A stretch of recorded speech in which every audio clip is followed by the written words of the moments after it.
सर्वमंगल मांगल्ये शिवे सर्वार्थ साधिके शरण्ये त्र्यंबके गौरी नारायणी नमोस्तुते।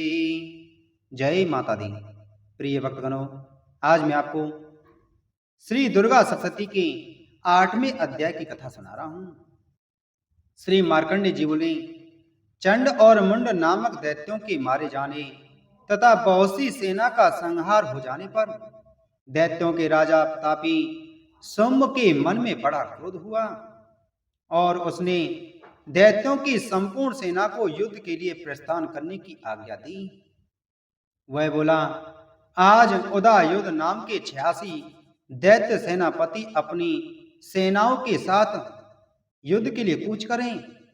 कंबु नाम वाले दैत्यों के 84 सेना नायक अपने बलाबल के साथ यात्रा करें। 50 कोटि वीर कुल के और 100 धौम्र कुल के असुर सेनापति मेरी आज्ञा से सेना सहित कूच करें। कालक, दोहार्द, मौर्य और काल के असुर भी युद्ध के लिए तैयार होकर मेरी आज्ञा से तुरंत प्रस्थान करें। भयानक शासन करने वाला असुर राज सोम इस प्रकार आज्ञा देकर सहस्त्रों बड़ी बड़ी सेनाओं के साथ युद्ध करने के लिए चला। उसकी अत्यंत भयंकर सेना आदि देव चंडिका ने अपनी धनुष की टंकार से पृथ्वी और आकाश के बीच का भाग गुंजा दिया। राजन, तब देवी के सिंह ने भी बड़ी जोर जोर से दहाड़ दहाड़ कर गर्जना करना आरंभ कर दिया। फिर अंबिका ने अपने घंटे के शब्द से उस ध्वनि को और भी बढ़ा दिया। धनुष की टंकार, सिंह की धाड़ और घंटे की ध्वनि से संपूर्ण दिशाएं गूंज उठीं। उस भयंकर शब्द से काली ने अपने विकराल मुख को और भी बढ़ा लिया तथा इस प्रकार वे विजयनी हुई। उस तुमुल नाद को सुनकर दैत्यों की सेनाओं ने चारों ओर से आकर चंडिका देवी, सिंह तथा काली देवी को क्रोध पूर्वक घेर लिया। राजन, इसी बीच में असुरों के विनाश तथा देवताओं के अभ्युदय के लिए ब्रह्मा, शिव, कार्तिकेय, विष्णु तथा इंद्र आदि देवों की शक्तियां जो अत्यंत पराक्रम और बल से संपन्न थीं, उनके शरीरों से निकलकर उन्हीं के रूप में चंडिका देवी के पास गईं। जिस देवता का जैसा रूप, जैसी वेशभूषा और जैसा बाण है, ठीक वैसे ही साधनों से संपन्न हो उसकी शक्तियां असुरों से युद्ध करने के लिए आईं। सबसे पहले हंस युक्त विमान पर बैठी हुई अक्षय सूत्र और कमंडलों से सुशोभित ब्रह्मा जी की शक्ति उपस्थित हुई, जिन्हें ब्रह्मानी कहते हैं। महादेव जी की शक्ति वृषभ पर आरूढ़ हो, हाथों में श्रेष्ठ त्रिशूल धारण किए, महानाग का कंगन पहने, मस्तक में चंद्र रेखा से विभूषित होकर वहां आ पहुंची। कार्तिकेय जी की शक्ति रूपा जगदम्बिका उन्हीं का रूप धारण किए श्रेष्ठ मयूर पर आरूढ़ होकर हाथ में शक्ति लिए दैत्यों से युद्ध करने के लिए आई।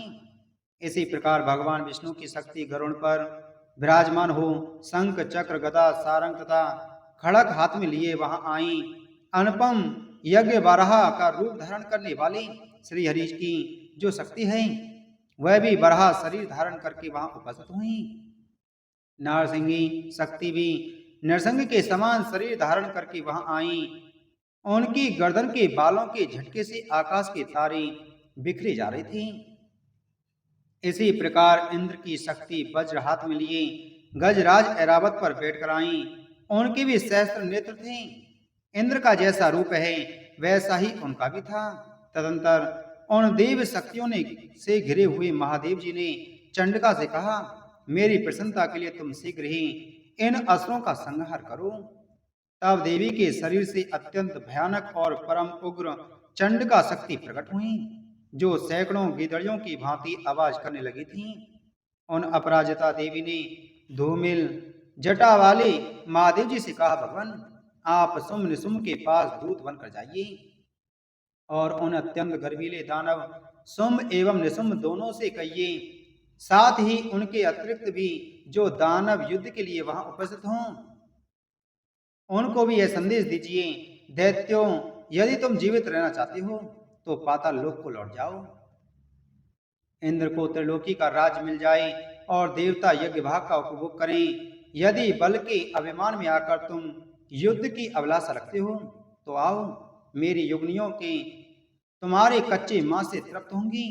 क्योंकि उन देवी ने भगवान शिव को दूत के कार्य में नियुक्त किया था, इसलिए वह शिवदूती के नाम से संसार में प्रसिद्ध हुई।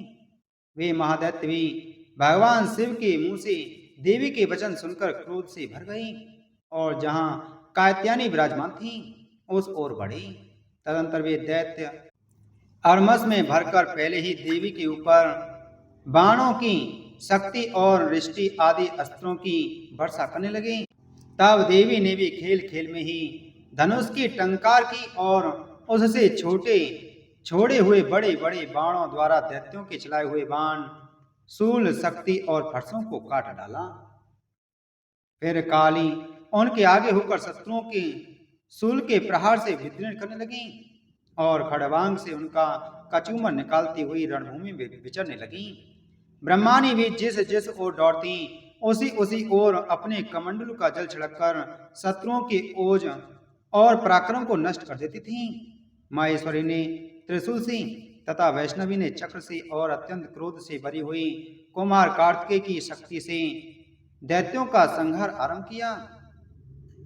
इंद्र शक्ति के वज्र प्रहार से विदीर्ण हो सैकड़ों दैत्य दानव रक्त की धारा बहाते हुए पृथ्वी पर सो गए।